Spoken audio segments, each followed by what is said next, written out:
بالله من الشيطان الرجيم. بسم الله الرحمن الرحيم.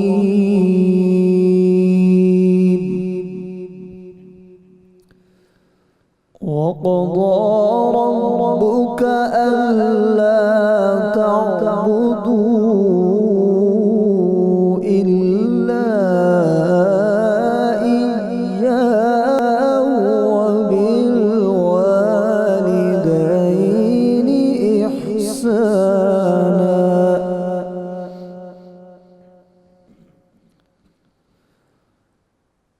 إما يبلغن عندك الكبر أحدهما أو كلاهما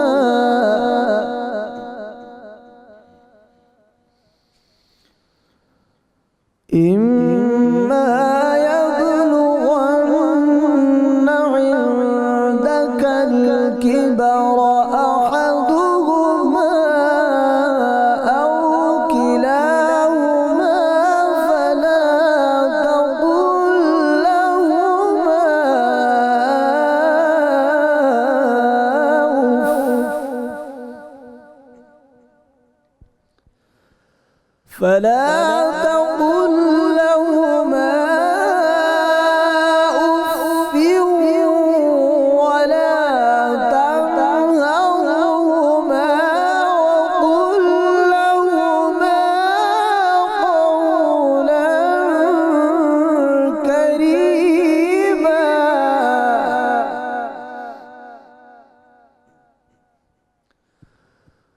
واخفض لهما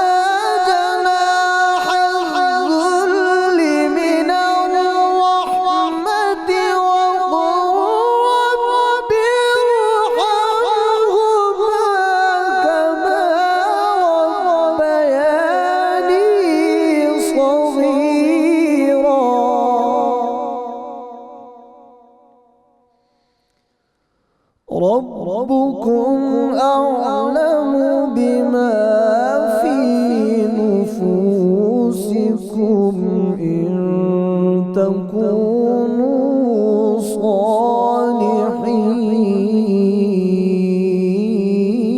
صالحين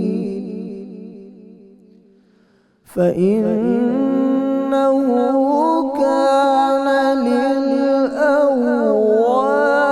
للأوابين غفورا.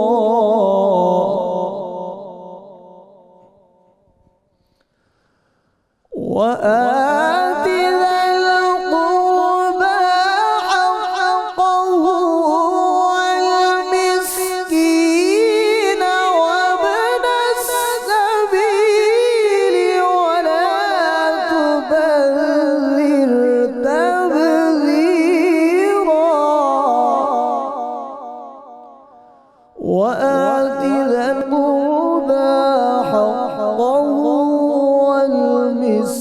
والمسكين وابن السبيل ولا تبذر تبذيرا.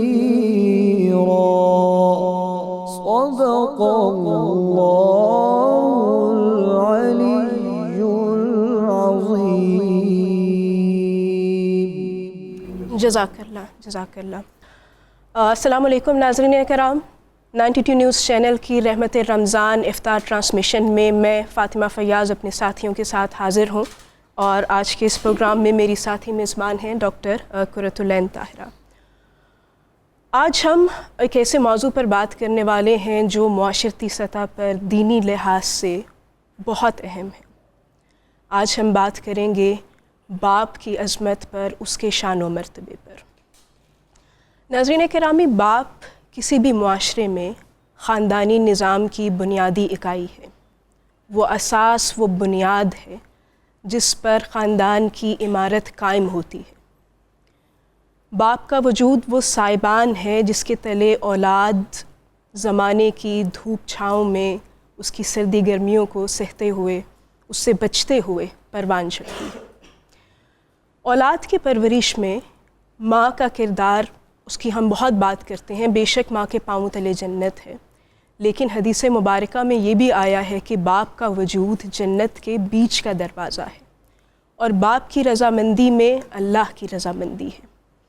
آپ دیکھیے کہ باپ اپنی اولاد کی پرورش کے لیے جس طرح ان کے لیے رزق کمانے کے لیے جو مشقتیں سہتا ہے، جس طرح اپنی آسائش، اپنا آرام قربان کرتا ہے، جس طرح ان کو ضروریات زندگی فراہم کرنے کے لیے دن رات محنت کرتا ہے، اس کا کیا بدل ہو سکتا ہے؟ اور پھر ظاہر ہے باپ کا کردار اولاد کی پرورش میں صرف رزق کمانے تک تو محدود نہیں ہے۔ باپ کی پریزنس، اس کی پدرانہ شفقت، اس کی محبت کے ساتھ ساتھ اس کا روب بھی، کیونکہ اولاد کی پرورش میں جہاں ایک طرف ماں کی دلسوزی، اس کی مہربانی، اس کی ممتا بہت ضروری ہے، اس کا بڑا اہم کردار ہے، وہیں پر باپ کا پدرانہ شفقت رکھنا اور ایک روب کی نگاہ رکھنا وہ بچے کی ایک بیلنس نشو و نما کے لیے بے حد لازمی ہے، ادروائز اس کی شخصیت میں ایک بڑا غیر متوازی پن آ جاتا ہے۔ باپ کی غیر موجودگی کتنا بڑا چیلنج ہو سکتی ہے کسی کی بھی زندگی میں، اس پر میں ایک فارسی شعر آپ کی خدمت میں رکھتی ہوں اور پھر میں اپنی ساتھی میزبان کی طرف بڑھوں گی۔ کسی فارسی شاعر نے کہا ہے کہ حال ما در هجر بابا کمتر از یعقوب نیست، او پسر گم کرده بود و ما پدر گم کرده ایم، کہ ہماری جو حالت ہے اپنے والد کی جدائی میں وہ یعقوب سے کچھ کم تو نہیں ہے۔ اللہ انہوں نے اپنا بیٹا کھو دیا تھا، ہم نے اپنا باپ کھو دیا ہے۔ تو ڈاکٹر قرۃ آپ کچھ ایڈ کریں گی اس میں؟ بہت شکریہ ڈاکٹر فاطمہ جی۔ ناظرین کرام، ناظرین محترم، خدائے بزرگ و برتر نے ہمیں اس دنیا میں جتنی نعمتوں سے نوازا ہے، اس میں نعمت ایمان کے بعد جس ہستی سے ہمیں نوازا، وہ نعمت اللہ تعالیٰ کی نعمت ایمان کے بعد دوسرے نمبر پر آتی ہے۔ باپ کی صورت میں اللہ تعالیٰ نے ہمیں ایک ایسا رشتہ، ایک ایسی ہستی دی کہ آپ دیکھیے کہ دنیا میں شاید ہمیں کوئی آگے بڑھتا ہوا نہیں دیکھ سکتا، حسد اور رقابت کے جذبات آ جاتے ہیں، لیکن باپ وہ واحد ہستی ہے جو چاہتا ہے کہ میرا بیٹا یا میری بیٹی اس سے آگے علم و فن میں، دنیا کے ہر مقام پہ، حتیٰ کہ دین کے معاملات میں بھی وہ چاہتا ہے کہ میرا بیٹا جو ہے یا میری بیٹی اس سے ایک قدم آگے بڑھنے والا ہو۔ تو یہ جذبہ، یہ شفقت باپ کے علاوہ جو ہے وہ ہمیں کسی اور رشتے میں نظر نہیں آتی۔ اور پھر یہ بھی دیکھیے کہ کس طرح اللہ تعالیٰ نے اس رشتے کو قرآن پاک میں جب بیان کیا تو اپنے بعد فوراً اس کا ذکر کیا۔ ارشاد خداوندی ہے کہ قضا ربک الا تعبدوا الا ایاہ وبالوالدین احسانا، کہ تیرے رب نے فیصلہ کر دیا ہے کہ اس رب کی عبودیت اختیار کرو، اس رب کے بندے بنو، اور اس کے بعد ساتھ ہی کہہ دیا والدین کے ساتھ احسان کا معاملہ کرو، حسن سلوک کرو۔ اب یہ احسان جو ہے یہ وہ والا احسان نہیں ہے جو ہم اردو میں استعمال کرتے ہیں، یعنی احسان تو اس وقت ہوتا ہے جب ہماری گردن جو ہے وہ جھک جاتی ہے کسی کے آگے، کسی کے معاملے کرنے کے بعد، کسی کے رحم کرنے کے بعد، لیکن یہاں پہ ہے کہ ان کے ساتھ اس طرح کا معاملہ کرو کہ اس میں حسن ہو۔ یہ احسان حسن سے نکلا ہے، یعنی ہر معاملہ، ہر تعلق اس طرح اپنے والدین کے ساتھ نبھاؤ کہ اس کے اندر صرف خوبصورتی ہی خوبصورتی ہو، اس کے اندر کہیں بھی زبردستی کا جذبہ شامل نہ ہو، اس میں کہیں کراہیت شامل نہ ہو، اس میں کہیں غصہ شامل نہ ہو، بلکہ صرف اس رشتے میں، اس تعلق میں حسن ہی حسن نظر آئے۔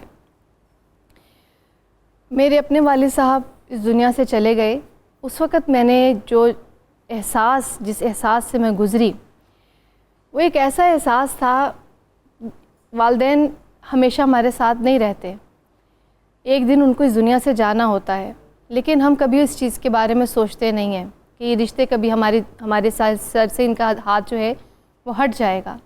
تو آپ دیکھیے کہ جب والد صاحب اس دنیا سے گئے تو مجھے بالکل ایسے لگا جیسے میرے سر سے جو ہے وہ چھت چلی گئی ہے، اور میرا دل چاہتا تھا کہ میں کسی سے نہ ملوں اور ایک کونے میں پڑی رہوں اور میرے سے کسی سے میری ملاقات جو ہے وہ نہ ہو۔ تو جو بھی ناظرین اس وقت آپ ہمیں دیکھ رہے ہیں، آپ کے پاس یہ نعمت موجود ہے، آپ کے پاس یہ رحمت موجود ہے اپنے گھروں میں، تو اس رشتے کی قدر کیجئے۔ انہوں نے جو آپ کے ساتھ اتنے اچھے معاملات اور احسانات کیے ہیں ان کو یاد رکھیے، اور اللہ تعالیٰ کا اس حوالے سے شکر ادا کیجئے، ان لمحات کو غنیمت جانیے جو اللہ تعالیٰ نے آپ کو دیے ہیں، اور اپنی زندگی کو پچھتاوے کی طرف نہ لے کر جائیے کہ خدا نخواستہ کل کو وہ نہ ہوں اور آپ کی طرف سے کہیں کمی یا کوتاہی ہو جائے تو پھر آپ اس وقت کو کوسیں کہ کاش میں نے اس وقت ان کے ساتھ اچھا سلوک کیا ہوتا۔ تو اسی پیغام کے ساتھ پروگرام کو آگے بڑھاتے ہیں۔ جی ڈاکٹر فاطمہ۔ جی شکریہ ڈاکٹر صاحبہ، اور آج کے اس پروگرام میں گفتگو کے لیے ہمارے ساتھ موجود ہیں مفتی محمد فاروق القادری صاحب، ان کے ساتھ تشریف رکھتے ہیں ڈاکٹر سید عمران مرتضیٰ، اس کے علاوہ ہمارے پاس ساتھ موجود ہیں پروفیسر ڈاکٹر خالد مسعود گوندل صاحب اور ڈاکٹر امبرین صلاح الدین صاحبہ، اور ہمیشہ کی طرح کچن کے بہت اہم محاذ پر منیرہ شیف ہمارے ساتھ ہیں۔ منیرہ آپ کی طرف آتے ہیں، بتائیے گا آج کیا صورتحال ہے کچن کی؟ آج کی جو ریسپیز ہیں، آج میں چکن مندی بنا رہی ہوں، اس کو ہم لیمب پہ بھی بنا سکتے ہیں، اس کو ہم ہول چکن میں بھی بنا سکتے ہیں۔ اچھا، اس کا مسالہ کیسے تیار ہوتا ہے وہ بتاؤں گی ساتھ میں، جو اس کا اسپائسی جو اس کی ساس ہوتی ہے، اور ساتھ میں اس کو میں نے لیے لیگ پیس لیے میں نے ہول، اور اس کو میں نے نمک اور ہلکا سا سالٹ اور پیپریکا لگا کے رکھا ہوا ہے آدھے گھنٹے کے لیے۔ اس کے ساتھ ساتھ جو سیکنڈ ریسیپی ہے وہ ہے ہومس، جس میں ابلے چنے ہوں گے، طحینی ساس ہوگی، اس میں ایڈنگ کرنا چاہیں گے کہ آج آپ نے بہت مڈل ایسٹرن غذا کا انتخاب تو کیا، تھوڑا سا چینج کیے کہ آپ اس کو عام طور پہ بھی گھروں میں تھوڑی سی ریسپی چینج کر کے ہم اس کو وہ ٹیسٹ لے سکتے ہیں۔ اور تھرڈ جو بنے گی ریسپی وہ باداموں کا میں نے بنانا ہے ایک ڈرنک، جس میں بادام کا میں نے سیرپ نکالا ہے باداموں میں، اس کو پکا کے، اور اس کو میں ساتھ اس میں ایڈ کروں گی۔ آپ اس میں چاہے تو ملنگا بھی ایڈ کر سکتے ہیں، اور اگر چاہیں تو آپ اس کو اسکپ بھی کر سکتے ہیں۔ تو یہ آج کی میری 3 ریسپی ہے جس کو میں نے بنانا ہے، چکن مندی، اور ساتھ میں خمس، ساتھ میں باداموں کا۔ تو آج آپ نے سلاد کا بھی کیا کچھ انتظام؟ جی سلاد تو ظاہر ہے وہ تو لازمی ہوتا ہے، سلاد کے بغیر تو میں سمجھتی ہوں دسترخوان بالکل ادھورا ہوتا ہے، تو سلاد بھی ساتھ ہی ہوگا۔ چکن مندی ہمیں اسی پلیٹر کی صورت میں نظر آئے گی جس میں بالکل پلیٹر کی صورت میں آئے گا۔ اس کو میں ڈیپ فرائی کر کے پھر اس کو میں بیک کروں گی، اور پھر رائس اس کے بناؤں گی، اور اس کا جو فلیور ہے وہ سینیمن کا ہوگا، اور اس میں آپ چاہیں تو اس میں ایڈنگ کر سکتے ہیں۔ اور جو اس کا اسپائسز میں اس میں بیسیکلی سارے جو ثابت ہمارے مسالے ہیں اس کو پیسا جائے گا، پیس کے پھر اس کو بنائے گا، اور اولیو آئل کا استعمال اس میں زیادہ ہوگا اس کو فلیور دینے کے لیے، اور سینیمن کا خوشبو جو ہوگی وہ اس سے آئے گی۔ زبردست۔ بہت خوب۔ حافظ محمد سہیل نظر صاحب ہمارے ساتھ موجود ہیں، ان سے ہم درخواست کریں گے کہ ہدیہ نعت وہ پیش کریں۔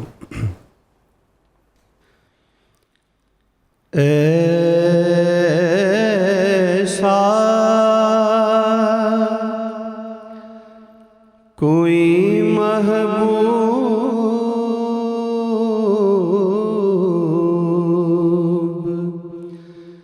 نہ ہوگا،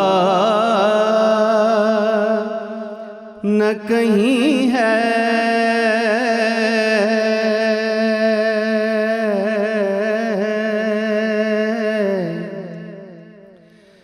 ایسا کوئی محبوب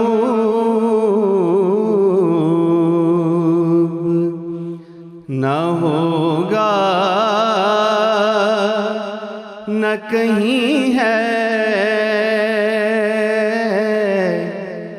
بیٹھا ہے چٹائی پہ مگر عرش نشیں ہے،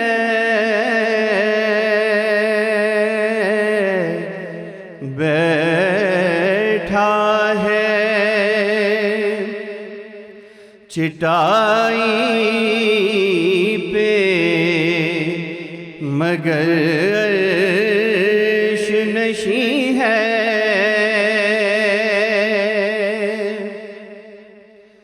ملتا نہیں کیا کیا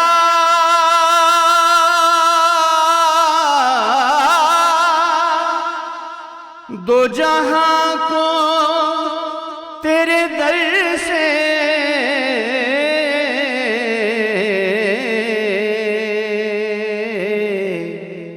ایک لفظ نہیں ہے کہ تیرے لب پہ نہیں ہے، بس ایک لفظ نہیں ہے جو تیرے لب پہ پہ نہیں ہے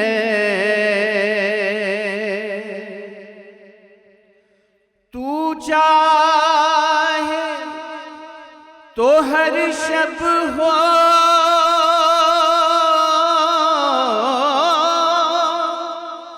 مثال شب اسرا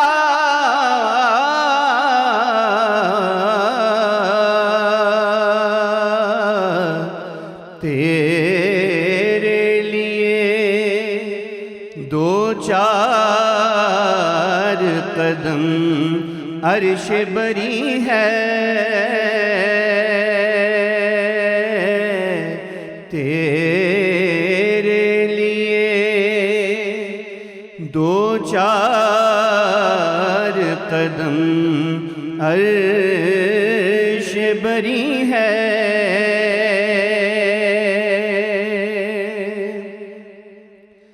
ہر ایک کو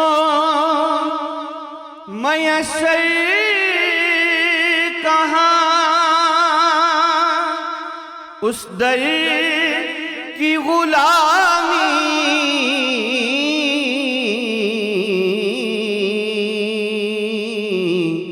اس در کا تو دربان بھی جبریل امی ہے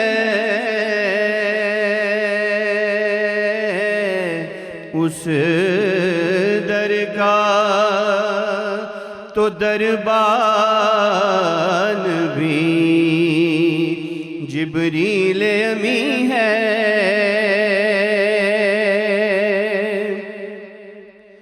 رکتے ہیں یہیں آ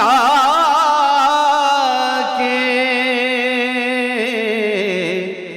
قدم اہل نظر کے رکتے ہیں یہیں آ کے قدم اہل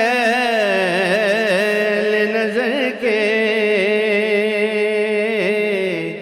اس کوچے سے آگے نہ زماں ہے نہ زمیں ہے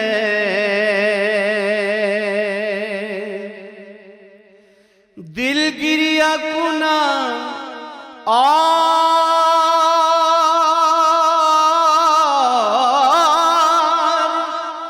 نظر سوئے مدینہ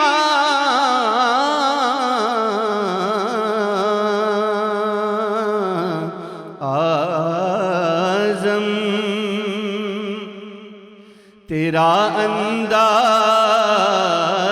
طلب کتنا حسین ہے اعظم تیرا انداز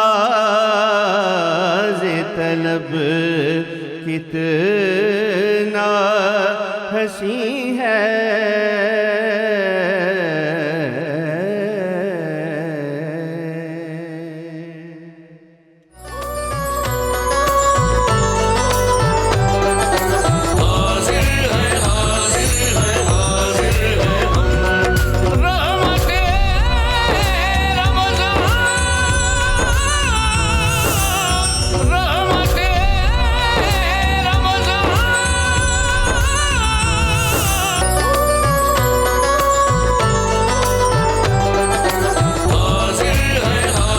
ویلکم بیک ناظرین، 92 نیوز چینل کی افطار ٹرانسمیشن میں ایک بار پھر سے آپ کو خوش آمدید کہتے ہیں۔ ہم آج گفتگو کر رہے ہیں آج کے پروگرام میں والد کی عظمت، مقام اور مرتبے پر۔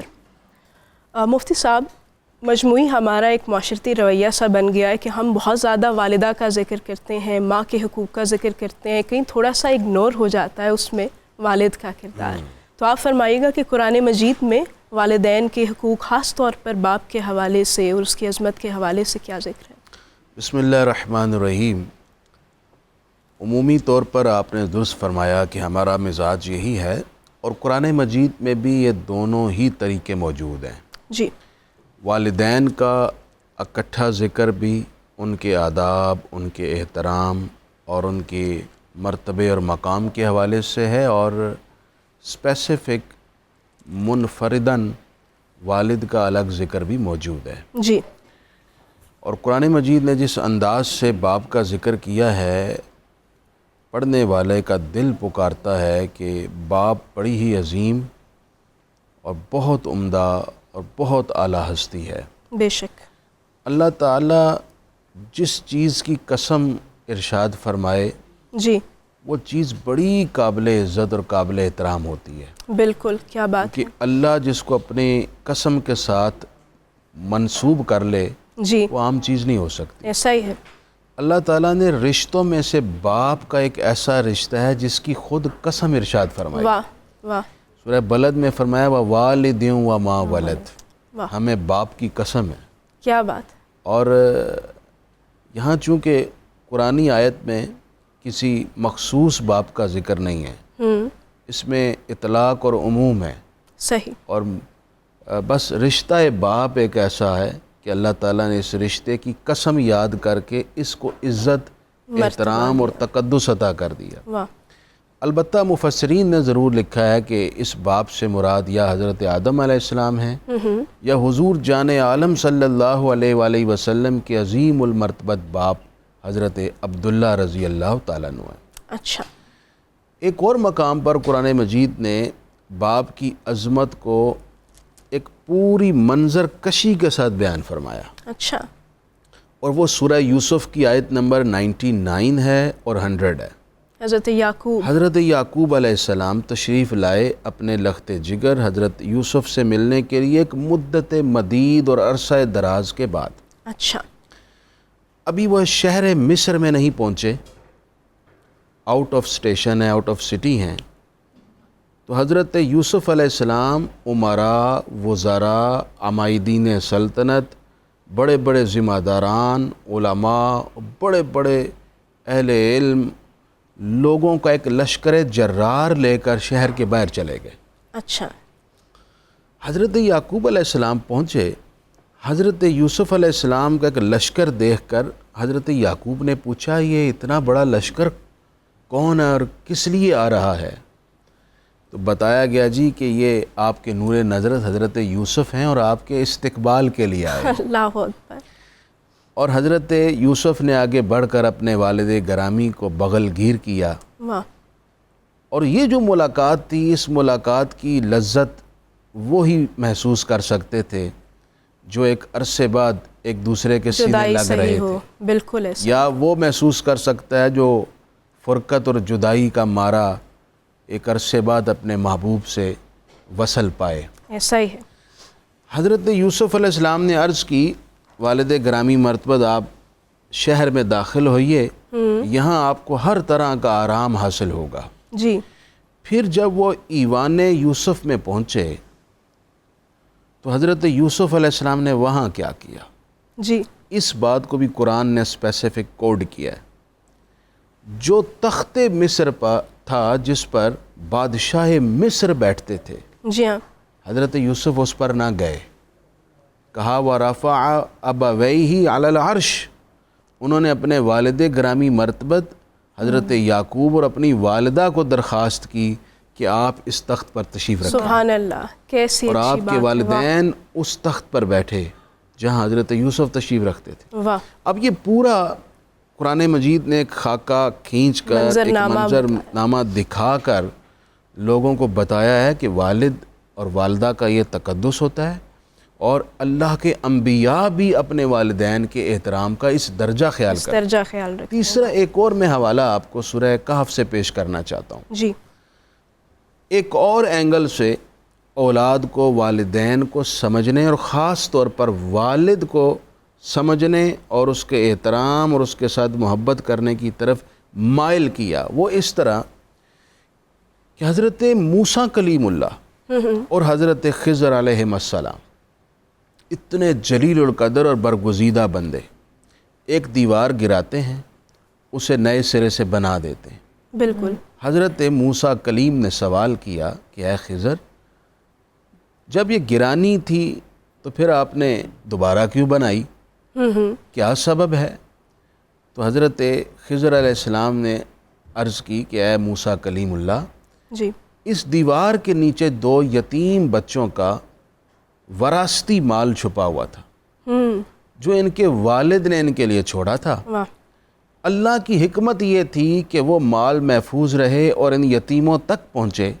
دیوار خود گرتی، لوگ دیکھ لیتے، ممکن تھا لوٹ لیتے۔ صحیح، اللہ چاہتا تھا ان بچوں کا حق بچوں تک ہی پہنچے اور باپ کا چھوڑا ہوا مال محفوظ رہے۔ واہ، اب سوال تھا کہ روئے زمین پر کتنے یتیم بچے ہیں اور ان کی وراثتیں ہوتی ہیں، ان بچوں پر خاص طور پر یہ کرم کیوں ہو رہا ہے؟ بالکل، تو خود قرآن نے اس راز سے پردہ اٹھایا، فرمایا کانا ابوہما صالحا، ان دونوں بچوں کا جو باپ تھا وہ نیک انسان تھا۔ سبحان اللہ، تو اللہ تعالیٰ نے اس باپ کی نیکی، اس کی صالحیت کا حیا فرمایا، اس کی قدر کی اور اس کے بچوں تک اس کا حق اور اس کا واسطی مال پہنچانا چاہا، اور قرآن میں ذکر کر کے امر کر دیا، امر کر اس باپ دیا۔ کو۔ واہ، اب اس سے 2 معنی سمجھ میں آئے، ایک تو یہ کہ والدین کے وجود کا، ان کے نیکیوں سے معمور وجود کا خاص طور پر احترام کرنا چاہیے، اس کی برکت آپ کو ملے گی۔ بے شک، اور دوسرا اس سے یہ سبق دیا گیا کہ ماں باپ اگر چاہتے ہیں کہ ان کی اولاد تک اللہ کا خاص فیض اور کرم پہنچے تو وہ خود نیک بنیں، واہ، ان کے نیک بننے سے ان کا فیض ان کی اولاد میں ڈیلیور ہوتا رہے گا۔ بے شک، کیا اچھی بات کی آپ نے، بہت خوب۔ جی ڈاکٹر صاحب، جی ڈاکٹر عمران صاحب، آپ ذرا بیان فرمائیے گا، آپ بتائیے گا کہ جدید دور میں ہم دیکھتے ہیں کہ دنیا بہت حد تک تبدیل ہو چکی ہے، اس میں آپ سمجھتے ہیں کہ آج بھی والد کی وہی ذمہ داریاں ہیں جو کچھ عرصہ پہلے تھیں، یا جدید دنیا کے ساتھ ان ذمہ داریوں میں بھی کوئی تبدیلی واقعہ ہوئی ہے، یا کوئی ایسی ذمہ داریاں اضافہ ہو گیا ہے ان کا؟ بسم اللہ الرحمن الرحیم۔ پہلے تو میں اللہ تعالیٰ کا شکر گزار ہوں کہ اس نے ایک اور زندگی اور صحت والا دن آپ سب کے ساتھ گزارنے کا مجھے موقع دیا۔ ماشاءاللہ، اور لاکھوں درود و سلام کریم آقا صلی اللہ علیہ وآلہ وسلم کی ذات مبارک پہ، ساری عزتیں اللہ تعالیٰ کی ذات کے لیے۔ تھینک یو ویری مچ، بہت زبردست ٹاپک ہے، اور ہمیشہ اس پروگرام کے تھرو ہم ماس کو میسیجز دیتے ہیں کہ جو گھر گھر کی کہانی ہے، اور یہ اتنی امپورٹنٹ بات ہے کہ ہمیں اس موضوع پہ زیادہ بات کرنی چاہیے۔ جس طرح مفتی صاحب نے کہا، اور آپ کا کویشچن بھی تھا کہ ہم زیادہ اپنے والدہ محترمہ کے بارے میں زیادہ بات ہوتی ہے، اور وہ کیونکہ صنف نازک کی طرف زیادہ اٹریکشن ہوتی ہے، بچوں کو بھی ماں سے زیادہ محبت ہوتی ہے، وقت بھی زیادہ گزارتے ہیں ماں وقت کے بھی زیادہ ساتھ۔ گزارتے ہیں، اور معاشرے میں بھی ایسا ہی ہوتا ہے۔ جی، لیکن میں سمجھتا ہوں کہ باپ کی ذمہ داری بہت زیادہ ہے۔ اچھا، میں کچھ 1-2 ایکسپیرینسز ذرا پہلے آپ سے شیئر کر لوں کہ میں نے 2 طریقے کے باپ دیکھے جی، جو اپنے ہاسپٹل میں، کیونکہ میں کچھ 32 سال ہو گئے ہیں مجھے اس فیلڈ میں کام کرتے ہوئے، سائیکیٹری اور سائیکیٹری سے ریلیٹڈ، اور فاؤنٹین ہاؤس جیسے ادارے میں جہاں پہ میں نے دیکھا کہ کچھ اس قسم کے باپ مطلب حیران کن کر دینے والی ان کی اپروچ تھی۔ عموماً ہمارے گھروں میں ذمہ داریاں تو ہیں نا کہ باپ کماتا ہے، ماں جو ہے وہ بچوں کا خیال رکھتی ہے، جی بالکل ایسے ہی، اور خاص طور پہ جہاں پہ سائیکیٹری کے پیشنٹ ہوں، اور خاص طور پہ جہاں پہ اسپیشل بچے ہوں۔ تو میں نے ایک بچی دیکھی جو 17-18 سال کی اسپیشل بچی ہمارے پاس لائی گئی، اور انتہائی نحیف اس کے والدین تھے اس کے ساتھ، بہت کمزور اور مشکل سے اس کو لے کے آئے، اور ان کی خواہش یہ تھی کہ کسی طرح سے اس کو ٹریٹ کر لیا جائے یا تو جی اچھا، وہ بچی کیونکہ کافی اگریسو تھی، تو وہ میں دیکھتا تھا کہ وہ بار بار کھڑی ہوتی ہے اور اپنے باپ کے منہ پہ 2 تھپڑ لگاتی۔ تو میں تھوڑی دیر کے بعد ہماری ٹیم جو تھی وہ پریشان ہو گئی۔ ہم نے کہا کہ آپ اس کو روکتے کیوں نہیں ہیں، آپ اس طرح، آپ حیران کن بات سنیں جو باپ نے کہی۔ میں حیران تھا اس نے کس طرح کی بات کی۔ انہوں نے باپ نے عجیب بات کہی، انہوں نے کہا سر ہمیں یہ تو پتہ ہے کہ یہ غصہ کرتی ہے اور ہمیں مار رہی ہے، ہم روک بھی سکتے ہیں، اچھا، لیکن کیونکہ یہ ہمارے بچوں میں سے آخری بچی ہے، چھوٹی سب سے، اور ہماری عمریں بھی آپ دیکھ لیں کافی ہو گئی ہیں، تو ہمارے ذہن میں یہ خیال ہوتا ہے کہ ہم زیادہ دن تو اب زندہ نہیں رہیں گے اور یہ دنیا سے ہم چلے جائیں گے۔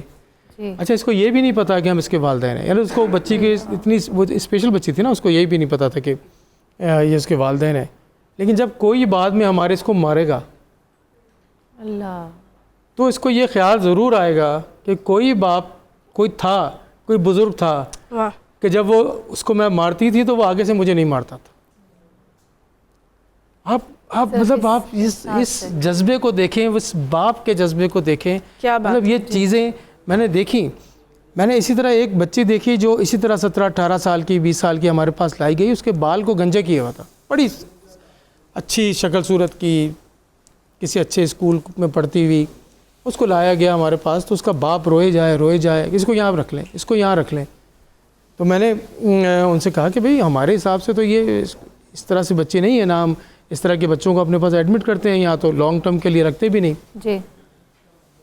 اس نے بات کی کہ اس کے تھوڑے دنوں پہلے اس کی ماں کا انتقال ہو گیا, کیونکہ یہ اس کو اس طرح کی بیماری ہے, غصہ اس کو آ جاتا ہے, بھابیاں اس کو ساتھ صحیح ناروا سلوک رکھتی ہیں. تو آپ کے سامنے دیکھ لیں اس کے بال کٹے ہوئے ہیں اور جو ہے اس کے منہ پہ جو ہے وہ چوٹوں کے نشان ہیں. تو میں یہ چاہتا ہوں اس کو یہاں رکھ لیں, کیونکہ یہ جو ہے وہ گھر والے اس کا اس طرح خیال نہیں رکھتے. جیسی ماں دنیا سے چلے گئی تو میں بھی اب اس گھر میں نہیں رہنا چاہتا کہ وہاں میری بیٹی نہ رہے. مطلب باپ کی جو تڑپ تھی وہ میں نے وہاں پہ یہ دیکھی. تو اسی طرح سے جس طرح آپ نے کہا کہ آج کل کے حالات کے حساب سے ہمیں تو یہ تجربہ ہے اور ہم نے یہ بالکل ہوتے ہوئے دیکھا ہے کہ جس گھر میں باپ جو ہے وہ اس کا رویہ, جیسے ابھی مفتی صاحب نے بڑی خوبصورت سی بات کی کہ جیسے آپ بچوں کو بنانا چاہتے ہیں آپ کو ویسے ہی عمل کرنا پڑے گا. یعنی آپ چاہتے ہیں کہ آپ کا بچہ سچ کہے تو آپ کو بھی سچ بولنا ہے, مطلب سمپل سا فارمولہ ہے. لیکن باپ کا کریکٹر جو ہے نا وہ بہت امپورٹنٹ کریکٹر ہوتا ہے. اور جس بچے کو جو اس کی سیلف اسٹیم پہ اس کو جو انرجی دی جاتی ہے, اس کو موٹیویشن دی جاتی ہے, وہ باپ کی طرف سے اگر صحیح طریقے سے ملتی ہے تو میں نے اس بچے کو بڑا کامیاب ہوتے ہوئے دیکھا ہے. اور میں نے ان بچیوں کو بھی دیکھا کامیاب ہوتے ہوئے. میں نے اب آپ اس معاشرے میں رہتے ہیں, میں تو کیونکہ ایک ایسے ادارے میں کام کرتا ہوں, روز وہاں پہ اس چیزوں کو ہوتے ہوئے دیکھا ہے میں نے کہ وہی بچیاں, اور ایک ریسرچ بھی میں نے دیکھی کہ وہی بچیاں جو گریجویٹ ہوتی ہیں یا اس سے ماسٹرز کرتی ہیں یا آگے پڑھتی ہیں, ان کے پیچھے جو مین کردار ہے وہ باپ کا ہوتا ہے اور وہ باپ کی سپورٹ کا ہوتا ہے. تو یہاں تک بھی دیکھا.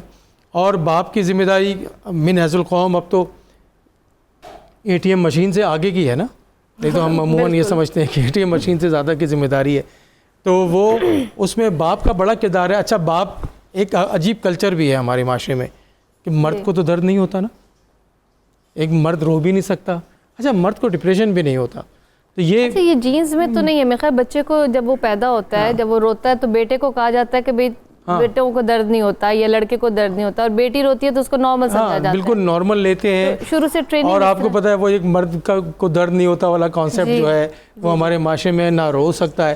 آپ کو میں ایک حیران کن ایک بات کر کے میں اپنی بات کو کمپلیٹ کروں کہ ایک پوسٹ پارٹم ڈپریشن ہوتا ہے جو عموماً فیمیلز میں ہوتا ہے, اور بینگ اے ڈاکٹر آپ سر بیٹھے ہوئے ہیں یہاں پہ, آپ سب کو پتہ ہے عموماً اس پہ بات کرتے ہیں. فیمیلز میں عموماً ہو جاتا ہے ڈیلیوری کے بعد.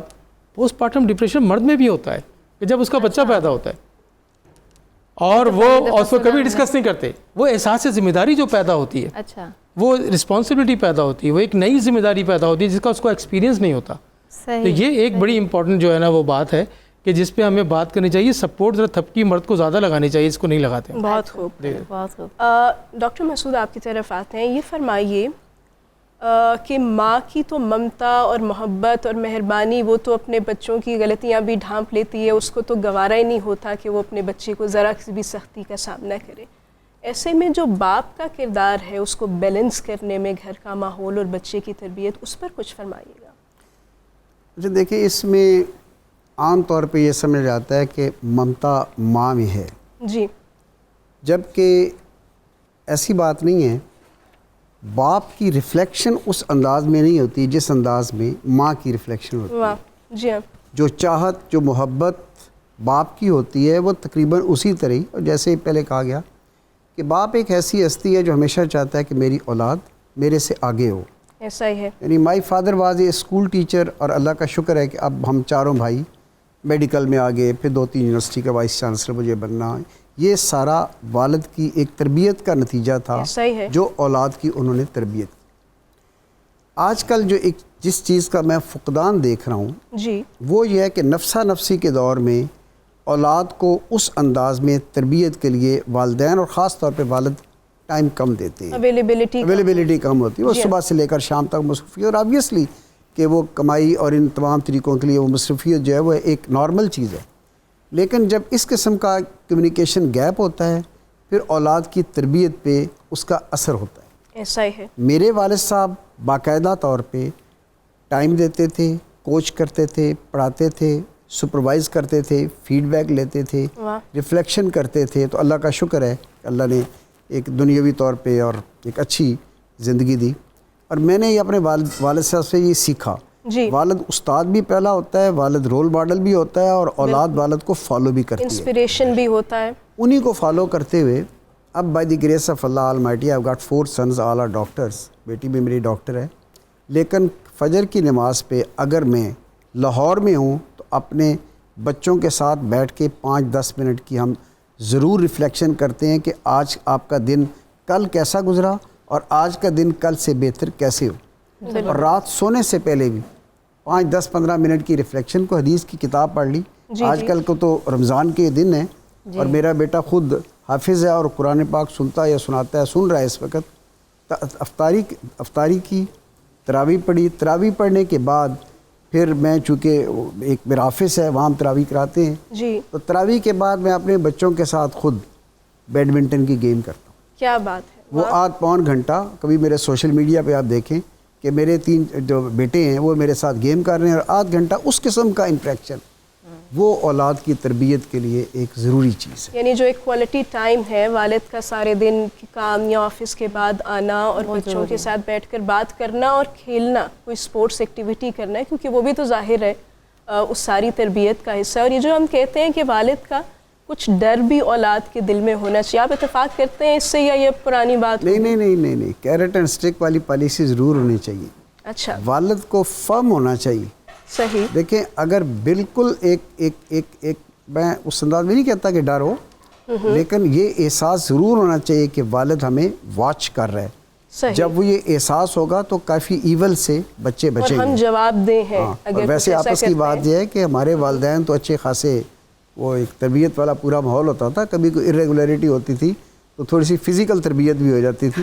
آج کل چونکہ فزیکل تربیت ہمارے اسکولوں میں بھی پابندی لگا دی, مار نہیں پیار. فزیکل تربیت کا ماحول نہیں ہے, لیکن بہرحال واچ ضرور کرنا ہے. اور اس میں ایک اور چیز میں کہوں کہ جو چھوٹے بچے ہوتے ہیں, چھوٹے بچے, والدین کی اور خاص طور پہ والد کی یہ ذمہ داری ہے ان سوشل میڈیا کے دور میں ان چھوٹے بچوں کو بھی واچ کریں.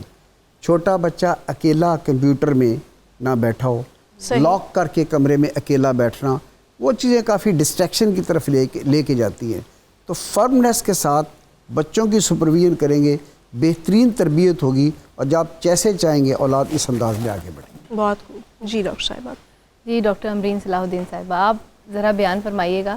جیسا ڈاکٹر صاحب نے بیان کیا کہ کتنا ضروری ہے ٹائم دینا بچوں کو, کوالٹی ٹائم دینا. تو یہ ایموشنلی جب اویلیبل نہیں ہوتے والدین بچوں کے لیے, تو اس کے کیا نفسیاتی مسائل جو ہیں وہ بچوں میں دیکھنے میں آتے ہیں؟ یعنی یہ تو ایک خوب پہلو جو تھا اس کا وہ بیان کیا نا, تو دوسری طرف کا منفی پہلو کیا آ جاتا ہے؟ اور دوسرا, آپ ماشاءاللہ خود ایک کامیاب کہہ لیں کہ شاعرہ بھی ہیں, ادیبہ ہیں, اور یونیورسٹی میں پڑھاتی بھی ہیں. تو ان سب کے پیچھے جو ہے, آپ کی کامیابی کے پیچھے آپ کے والد صاحب کا کس حد تک کردار رہا؟ بہت شکریہ ڈاکٹر قرۃ العین, آپ نے اس پروگرام میں مدعو کیا اور اتنے اچھے موضوع پہ بات کرنے کا موقع دیا. اور بلکہ مجھے یہ بھی موقع ملا کہ یہاں سب کے سامنے بیٹھ کے میں اس بات کا اعتراف کروں, اور بہت خوشی محسوس کرتی ہوں میں یہ بات کہتے ہوئے کہ میں جو کچھ بھی ہوں اس کے پیچھے میرے والدین کا اور والد کا خاص طور پہ بہت ہاتھ ہے. اور اس کی وجہ یہی ہے کہ جب آپ لکھنا شروع کرتے ہیں اور اس کے بعد آپ ظاہر ہے کہ ایک تحریر کے معاملے میں ایک عورت شاعر اور مرد شاعر میں بہت بڑا فرق ہے. کیونکہ مرد شاعر کو کسی اپروول کی, اجازت کی, ان چیزوں کی ضرورت نہیں ہوتی ہے, اور عورت یا لڑکی نے جو بھی کام کرنا ہے تو اس نے اب شعر کہنا تو ایک ہم اس کی روایت کو جانتے ہی ہیں کہ جن لوگوں نے پہلے شاعری جو شروع میں لکھنا شروع کیا, ہماری جو ساری شعری روایت ہے کہ کس طرح کی ان کو بیریئرز اور چیزوں کا سامنا کرنا پڑا, اپنے نام سے لوگ نہیں لکھ سکتے تھے. تو جب میں نے شاعری کی تو سب سے پہلے میں نے اپنے والد کو ہی دکھائی اور انہوں نے ہی ان چیزوں کو دیکھا. تو سب سے اہم بات تو یہ ہے, وہ خود بھی شعر کہتے رہے, اور اس کے بعد تو خیر اب دینی موضوعات پہ ان کی تحاریر اور کتابیں ہیں. مگر جب وہ ساہیوال میں گورنمنٹ کالج ساہیوال میں تھے تو اس زمانے میں مجید امجد صاحب کی صدارت میں بھی انہوں نے مشاعرے پڑھے، اور وہاں پہ وہ یہ بتاتے تھے کہ یہ بھی دیکھیں نا، آپ کی تربیت کا ایک حصہ ہے یہ واقعات جو ہم نے سنے ہمیشہ ان سے، کہ اگر وہ جاتے تھے کہیں اور سامنے مجید امجد صاحب اپنی بقول ابو اپنی سائیکل کا کان پکڑ کے چل رہے ہوتے تھے تو ہم ان سے آگے نہیں جا سکتے تھے، ہم پھر ان کے پیچھے پیچھے چلتے تھے۔ تو بتانا میں یہ چاہ رہی ہوں کہ یہ سب واقعات، یہ سب چیزیں، اور یہ جو ان کی کتابوں سے جڑت، پھر ان کی کتابوں کا جو ذخیرہ تھا وہ بھی ہمارے گھر میں جو موجود ہے، میرے نانا پروفیسر مرزا محمد منور کی کتابیں بھی اسی گھر میں موجود، تو وہ کتابوں کے ساتھ انہوں نے ہی مجھے متعارف کروایا، اور جو دنیا کا بڑا ادب ہے اس سے متعارف کرایا۔ تو یہ ان کے لیے میں شکر گزار ہوں، یعنی کہ تشنگی محسوس نہیں ہوتی کہ والد صاحب کی طرف سے یہ چیز اگر ہاں تو اور پھر دیکھیں نا کہ غزل والد کو دکھائی، نظمیں دکھائی، ادبی تربیت آپ کی ادبی تربیت، ظاہر ہے میں ان کو کوئی چیز دکھاتی تھی تو پہلے تو وہ اس کی تصحیح کرتے تھے، اور اس کے بعد وہ دائرہ لگا کے واپس کرتے تھے کہ اب اس کو خود دیکھ لو۔ پھر انہوں نے دائرے لگانا بھی بند کر دیے، اور انہوں نے کہا کہ اس کو ایک دفعہ اور دیکھ لو، پھر اور اس کو وقت دے دو، ہاں اب خود آپ دیکھو کہ اس میں کیا مسئلہ ہے۔ اور پھر وہ نوبت بھی آئی کہ میں ان سے کہتی تھی کہ نہیں یہ ایسے ٹھیک ہے، وہ کہتے تھے اچھا ہاں ٹھیک ہے، یعنی کہ پھر ایک اس اسٹیج پہ تو یہ سارا جو سلسلہ ہے، تختی ان سے سیکھی، وزن کا مجھے ان سے پتہ چلا، اور جو بھی شعری لوازمات ہیں سب ان سے ہی پتہ چلا، تلازمہ کیا ہوتا ہے۔ ظاہر ہے کہ ان سب چیزوں کے لیے بھی آپ کو تربیت کی ضرورت ہوتی ہے۔ اور جو آپ دوسرا آپ نے سوال کیا نا، ایموشنل جو گیپس رہ جاتے ہیں یا معاملات، یہ بڑے ضروری ہیں، وہ اس لیے کہ جب آپ کی کنیکٹڈنیس ہوتی ہے نا والدین سے، آپ ان سے سب باتیں کر سکتے ہیں، تو یہ گیپس نہیں رہ سکتے۔ جیسا ہم اپنے والدین سے سب باتیں کر سکتے تھے، اور یہ پھر سے ایک شکر گزاری کا معاملہ ہے کہ اسکول میں کیا ہوا، سہیلیوں نے کیا کہا، ٹیچرز کیا کہہ رہے ہیں، پھر کیا لڑائیاں ہوئیں، کیا گھر میں کون آیا کون گیا، تو یہ ساری باتیں ہم اپنے والدین سے بہت کھل کے ہمیشہ کرتے رہے۔ یعنی فزیکل پریزنس ضروری نہیں ہے، فزیکل پریزنس بھی ضروری ہے، ضروری یعنی اس سینس میں نہیں ہے کہ وہ آپ سے کھل کے بات کر سکے، یہ نہ ہو کہ آپ بیٹھے اور وہ کہہ رہے ہو کب یہ جائیں گے یہاں سے، ہاں نہیں یہ نہیں، ڈر اور اس کیفیت میں بیٹھے رہے، نہیں یہ بالکل ایسے نہیں ہونا چاہیے۔ اور جتنا آپ ان سے، اپنے بچوں سے والدین کنیکٹڈنیس رکھیں گے، ان سے بات کرتے رہیں گے، ان کو موقع دیں گے کہ وہ سب باتیں کر سکیں، اتنے ہی خرابی کے کم چانسز ہیں۔ جو یہ جو گیپ ہوتا ہے نا، یہ بات بالکل ٹھیک ہے کہ روب وغیرہ کی بات یہاں پہ بہت زیادہ ہوئی، تو میں یہ سمجھتی ہوں کہ روب کا معاملہ بھی ماں اپنے ہاتھ میں بھی رکھے، یہ نہیں کہ صرف باپ سے ڈرائے اور ماں سے بچے ڈریں ہی نہ، بڑی اچھی بات کی، ماں کی بات ہی نہ سمجھیں، ان کو یہ یعنی ماں کو انتظار نہ کرنا پڑے کہ باپ آئے گا تو، یعنی کہ اگر روب ہے تو دونوں کا ہو، دوستی ہے تو عالم جو ہے، ہاں ڈسپلن بہت ضروری ہے، ڈسپلن بہت ضروری ہے، اور ماں باپ جو ہیں وہ دونوں اس میں توازن رکھ سکتے ہیں، اور دونوں کو اس میں کردار ادا کرنا چاہیے۔ اور یہ نہیں ہونا چاہیے کہ کئی دفعہ مائیں ڈانٹ رہی ہوتی ہیں تو بچوں کو باپ سنبھال لیتے ہیں اور وہ تحفہ یا وہ چیز خرید کے دے دیتے ہیں جن سے مائیں منع کر رہی ہوتی ہیں، یا باپ ڈانٹ رہے ہیں تو مائیں جو ہیں وہ فوراً بیچ میں انٹرفیئر کرتی ہیں۔ تو جب ڈسپلن کرنے کا معاملہ ہے دونوں کو ایک دوسرے کو ذرا فری ہینڈ بھی دینا چاہیے، اور دوسرا یہ کہ ایک دوستی کی فضا بہت ضروری ہے۔ اور جس طرح اب یہ جو اگلی جنریشنز آ رہی ہیں، یہ الفاظ اور بیٹاز جو ہیں، ان کے والدین کے لیے تو چیلنجز بہت زیادہ بڑھ گئے ہیں۔ بہت خوب ڈاکٹر صاحبہ، بہت عمدہ۔ منیرہ آپ کی طرف آتے ہیں، بتائیے کہاں تک پہنچ گئیں تیاریاں؟ جو تھا اس کا چکن پیس تھا، وہ میں نے اس کو ہلکا سا مسالہ لگا کے فوڈ کلر جی وہ تو میں آپ کو دیکھ رہی تھی، بڑی بہارت سے آپ اس کو میرینیٹ کر رہی تھی۔ جی بالکل، اس کو میرینیٹ میں نے کر کے اس کو میں نے ڈیپ فرائی کیا ہے تاکہ اس کا جو میرینیشن اس کے اوپر ایز اٹ از رہے۔ اچھا میرینیٹ کر کے کچھ دیر رکھنا نہیں تھا اس کو؟ تو میں نے رکھا تھا نا پہلے سے، وہ رکھا تھا میں نے، صحیح۔ اب اس کو میں نے ڈیپ فرائی کیا ہے، صحیح، اور اس کے بعد اب میں نے اس کو بیک کرنے کے لیے رکھ دیا تقریباً 25 منٹ کے لیے، اور وہ بیک ہو رہے ہیں۔ بہت اور جو رائس تھا وہ میں نے اس میں مسالہ بنا کر میں نے اس میں چاول ایڈ کر دیے، سینمن میں نے وہ بھی اسٹیک بھی کیا، اور کچھ سینمن کا میرے پاس پاؤڈر ہے جو میں نے پیسا ہے، وہ میں نے اس کا فلیور کے ساتھ اس میں ایڈ کر دیا، ساتھ سونف کا فلیور دی ہے۔ اچھا اس کے ساتھ جو تھا طحینی سوس، جو خمس میں نے بنایا اس میں چنے تھے جو 2 کپ، اس کو اوور کوک کیا، یعنی کہ اتنا کوک کرنا ہے آپ نے کہ اس کو اوور نائٹ آپ نے بھگو دینا ہے، اس کے بعد آپ نے اس کو میش کرنا ہے، اس پہ طحینی سوس ایڈ کرنی ہے،